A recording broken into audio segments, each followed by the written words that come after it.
Диана, құдайға шүкір, косметикаға деген тәуелділіктен арылды. Оның ақылы кіріп, енді алатын заттарын алдын ала ойланып тізім жасайтын болды. Бізге керек заттарды ғана аламын дейтін. Бірақ дүкенге кіргенде ол лезде тізімді ұмытып кететін. Көзіне түскен киімнің бәрін киіп көретін. Өзін-өзі алдап, мен жай ғана киіп көремін деп қайталай береді.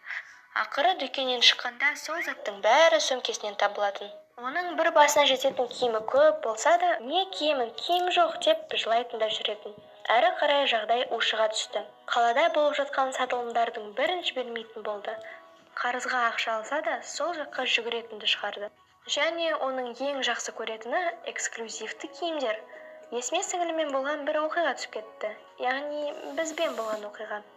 Ол бұрыннан бері Френдидің $250 тұратын эксклюзивті туфлиіне қызығып жүретін. Олар өте әдемі еді. Әрине таза былғарыдан жасалған.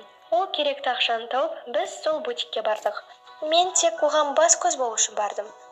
Және де тура кинодағыдай, осы туфлиді сатып алуға тағы бір бикеш келді. Сонымен не керек? Әлгі эксклюзив үшін нағыз соғыс басталды. Ешкім шегінгісі келген жоқ. Мен сіңілімнің жағына өтіп кеткенімді де байқамай қалдым. Тіпті ұзақ әңгімеден кейін де мәселе шешілген жоқ. Екеуі де осы туфлиге жабысып қалған. Бір кезде сатушы дәл сондай тағы бір туфли алып келді. Біз қатты таңғалдық. Бір-бірімізге қарап күліп жібердік. Екі бірдей аяқ киім? Жоқ, эксклюзив емес. Диананың беті қайтып қалды. Сіңіліммен таласқан әлгі бикеш те сабасына түсті. Сөйтіп бұл туфлиді ешкім де сатып алған жоқ. Осы жайттан кейін ол арзан эксклюзив заттарға сенбейтін болды. Бірақ шопингтен бас тартқан жоқ.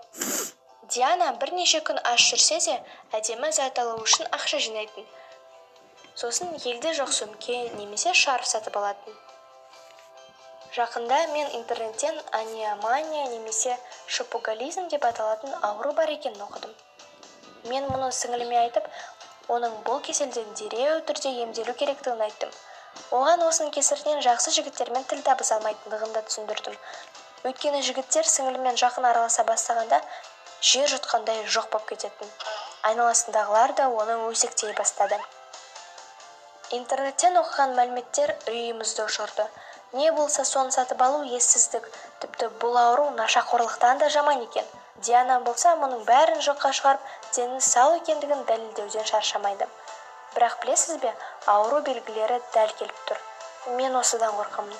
Жақында мен оның қарыздар жасалған күнделігін тауып алдым. $3000 жетіпті. Масқара.